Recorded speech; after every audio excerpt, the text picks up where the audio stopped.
Inside a modest apartment, a young mother was cradling her infant son, Chenchin, rocking him gently in her arms. Her expression was one of both exhaustion and deep affection. She gazed down at his round cheeks, his tiny fists, and whispered with a smile, "Ah, my little one, you're so lucky, aren't you? All you do is eat and sleep all day. But as long as you grow up healthy, all my hard work, it'll all be worth it." But unbeknownst to her, her baby wasn't just an ordinary infant. Chenchin was actually a reincarnated soul, an adult mind trapped inside this tiny body. And more than that, he had a secret. Every time he was breastfed, he noticed something extraordinary. He was earning energy points. His tiny eyes lit up with excitement the first time he saw it. Floating before him was a blue screen, glowing faintly, almost as if only he could see it. He said to himself, his little heart pounding with joy. A cheat skill? As if to affirm his destiny, his parents spoke of their hopes for him, voices filled with pride and anticipation. His father said, chest swelling with ambition, "Our boy will grow up to be a great geniffuser, or maybe even a cyborg." The words echoed in Chenchin's mind. Geniffuser? Cyborg? What are those? Superheroes? Soldiers? At just 3 months old, while most babies struggled to simply move their arms, Chenchin had already completed his first system task, kicking his legs 10,000 times. The blue screen rewarded him with points, filling him with even more determination. Still, he kept wondering, what kind of world is this? By the time he reached 4 months, things began to shift. His home often fell into complete darkness at night, but that was exactly when he thrived. Not wanting to freak out his parents with his abnormal growth, Chenchin trained only when the moon was high. In those quiet hours, he had already mastered crawling. A month later, when he was just 5 months old, his tiny legs carried him across the floor. Walking. A baby barely half a year old was already walking, and the system rewarded him again. His secret training grew bolder, and his points multiplied. At 6 months, he managed to sit and crawl in front of his parents like any other baby, carefully hiding his true abilities. But one afternoon, something on TV caught his attention for the very first time. His eyes widened. The programs revealed a truth that stunned him. This Earth was not the same Earth he once knew. The world had changed. It had mutated. Unknown creatures roamed freely, creatures they called aberrant beasts. To fight them, humanity had split into 2 paths, one of technology, creating cyborgs, and the other of gene modification, creating genifusers. Chenchin clenched his tiny fists and said to himself, "So this is the dangerous world I was reborn into. Good thing I have the system." Just then, a knock echoed at the door. His eyes darted toward it. Someone had come to visit. A cheerful woman stood at the doorway, smiling brightly as she introduced herself. "Hello, my name is Swang. We're your new neighbors. I brought a small gift." Behind her stood her husband and their daughter, about the same age as Chenchin. The baby boy blinked, his thoughts racing, saying to himself, "My first friend in this new world. Our destinies are going to be intertwined." Time passed quickly. At 7 months old, Chenchin was no longer crawling or merely walking. He could run. His legs carried him across the room with surprising speed,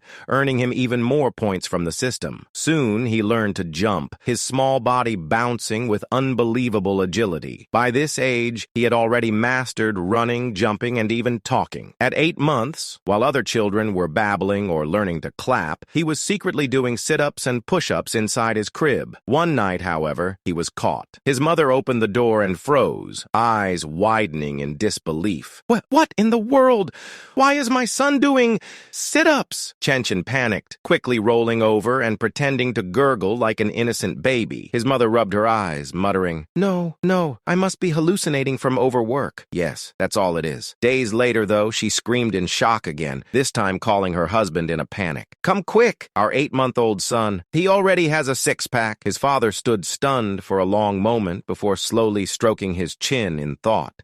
Not just the 6-pack. Think about how much he eats, too. Could our boy be a rare prodigy?" His mother gasped, covering her mouth, inquiring, "A prodigy?" His father grinned, eyes gleaming with pride, saying, "Yes, he'll have a bright future ahead." Chenchin let out a small sigh of relief and said to himself, "Thank goodness. They think I'm just a genius. My secret is safe." Later, while they watched TV together, a news story appeared about a 2-year-old prodigy who could lift 20 kilograms. His mother, eyes burning with pride, exclaimed, "Ha! My son won't lose to any of those so-called prodigies from elite families." Chenchin chuckled inwardly. repeatedly, saying, "Mother, you know me too well, but can I really lift 20 kilos by age 2? By the time he was 2 years old, he found himself standing in a storage room, a 20-kilogram box held effortlessly in one hand. Just then, his mother's voice rang out, "Chen-Chin, come play with your friend." Startled, he nearly dropped the box on his own head. Groaning, he put it away and trudged to the door, opening it with a look of exhaustion. There stood Shen-Ching, his little neighbor, holding a pie with both hands. Though she was the same age as him, her baby talk and innocent demeanor made their mental gap obvious. They didn't really play much, at least not in the normal sense. To Chen-Chin, she mostly served as a human weight vest for his training. But this training method came with problems. As he strained with push-ups, Shen-Ching sometimes giggled, wriggled, and unfortunately peed on his back. Time rolled forward again. At 3 years old, Chen-Chin could now lift 40 kilograms with one hand. By 4 years old, he saw another prodigy on TV lifting 30 kilograms and smirked, saying, "Humph, I'm already stronger than that guy." Yet, despite his strength, his biological level still remained at rank 1. He couldn't help but wonder, what's the next level? With curiosity burning inside him, Chen-Chin decided it was time to step outside for the very first time. His parents rarely let him use electronics, so the first destination he chose was the library. As soon as they arrived, he bolted ahead of everyone, his friend Shen-Ching trailing behind, puffing as she cried, "Well, wait up!" His mother sighed, exasperated but amused. Why does he always choose such difficult books? He's just a child. But Chen-Chin paid her no mind. He flipped through page after page, devouring knowledge with wide eyes. The books revealed the truth about the world. It was divided into 6 biological levels, ranging from common all the way to mythical, and each level contained 9 ranks. The realization left him stunned, saying, "So small. I'm still so small in this vast and dangerous world." But then, as if rewarding his relentless hunger for knowledge, the blue screen appeared once again. System reward. New ability unlocked for reading 100 million characters. After our protagonist received his new mission from the system, he threw himself into training and reading without pause, his determination burning bright in his young eyes. For several days, he lived as if nothing else existed, absorbing knowledge, pushing his body to its limits, and sharpening both mind and muscle. By the time he turned 4 years old, he finally stepped into a new stage of his young life, kindergarten. He walked in with his closest friend by his side, excitement and curiosity flickering in his gaze. It wasn't long before his constant training paid off. He reached level 2, his small body now capable of lifting a staggering 80 kilograms and running with speed that no ordinary child could match. But as the saying goes, with great power comes great responsibility. One day, as he was sitting in class, he saw his dearest friend being bullied. His normally calm expression hardened. Without hesitation, he leapt into the middle of the room, his body moving with superhuman speed and strength. The sudden gust of energy he released filled the room, making every child freeze in fear. With a terrifyingly serious face, he pointed at the bullies and declared, "Mess with my friend again, and I'll pee in your bed while you sleep." His words, backed by his overwhelming presence, sent shivers down the spines of everyone around him. The bullies, who had been laughing moments ago, suddenly burst into tears, their cries echoing across the classroom. His friend, meanwhile, stared at him with wide eyes full of admiration, her little heart pounding with relief and awe. Just then, the familiar chime of the system echoed in his mind. "Ding, you have earned the title, Kindergarten King, for your dominant presence." The boy blinked in surprise. He thought, both shocked and excited at the discovery. "Huh? I can activate multiple missions at once?" Half a year later, after countless days of effort, he finally completed his reading mission. His learning ability now reached the peak of human potential, his young mind sharp beyond comparison. Time seemed to fly, and before long, he was 7 years old. Graduation day arrived. He and his classmates were leaving kindergarten behind. During the break before elementary school, he didn't waste a second. He trained harder than ever, his body growing astonishingly strong. Soon, he could lift 200 kilograms, leap over 2 meters high, and run the 100-meter dash in under 8 seconds. His mind, equally incredible, devoured knowledge at a pace no one could match. By the time school began, he had already finished the entire elementary school curriculum. He was just waiting for the system to unlock his next title. When elementary school life began, it was no surprise that he dominated every challenge. As expected, he won the national academic competition, his family's swelling beaming with pride at his achievements. During breaks at school, he never forgot his friends. He often tutored Shen Qing, his closest companion. Though she wasn't naturally gifted, she worked hard under his guidance. Thanks to his help, she rose to become the second-best student in the class, right behind him. Shen Qing, determined and grateful, studied harder than ever to keep up with him. To speed up his growth, he didn't just focus on academics. He joined every sports event as well. And, unsurprisingly, he broke every single record, stunning teachers and students alike. He thought life would remain peaceful, but fate had other plans. One morning, their teacher entered the classroom with a smile and announced, "Class, we have a new student today. Please welcome her warmly." All eyes turned to the door. A girl with long white hair stepped inside. Her quiet, graceful presence instantly caught everyone's attention. Yet as soon as the boy laid eyes on her, his expression sharpened, he thought, narrowing his eyes. She's different. He could sense a faint aura from her, one that didn't feel human. The teacher continued, "This is Bai. Please take care of her." Bai walked down the aisle silently, her unusual appearance drawing whispers from the other children. Shen Qing leaned closer to him and whispered with wide eyes, "Her hair, it's so white. Isn't that strange?" But the boy didn't answer. His mind was elsewhere, trying to analyze the aura, he wondered. Could she be a gene fuser? The white-haired girl quietly sat down at her desk without saying a word. Days passed, and Bai kept to herself. She didn't speak to anyone, not even the teachers, and most of the time she simply slept at her desk. At first, the students were curious, whispering about her odd habits, but after a while they lost interest and stopped paying attention. A month later, everything changed. During class, Bai suddenly began to sweat. The substance had a sharp, unpleasant smell that quickly spread across the room. Students began to wrinkle their noses and complain loudly. One shouted, "Ugh, what's that smell?" Another sneered, "It stinks. Is it her?" Finally, a boy stood up, walked over to Bai, and smirked cruelly. He splashed water onto her desk, his tone mocking. "Here, let me help you clean up, Stinky." Bai froze, her hands trembling against the wet desk. Her fists clenched tightly as anger built inside her. But when she lifted her head, tears were already streaming down her cheeks. She had been humiliated in front of everyone. The classroom fell silent, most of the children simply staring without moving a muscle. Shen Qing's eyes filled with pity. She tugged at her friend's sleeve and whispered urgently, "Shouldn't we help her? Poor Bai, she's suffering." The boy's sharp gaze fixed on the bully. In that instant, he realized Bai wasn't dangerous. She wasn't a threat at all. She was just a girl, broken and bullied like so many others. Without hesitation, he stood, his steps echoing across the room. He grabbed the bully by the collar, lifting him effortlessly with one hand. His terrifying smile made the boy's face pale. His voice was low, commanding, and filled with menace. "You're going to clean her desk." Now the bully's eyes went wide with terror. Yes, I'll do it right away." He scrambled to clean the desk, not daring to disobey. When the desk was spotless, the protagonist's eyes swept across the room, his presence suffocating. He ordered, his voice sharp, "And the rest of you, go apologize to her.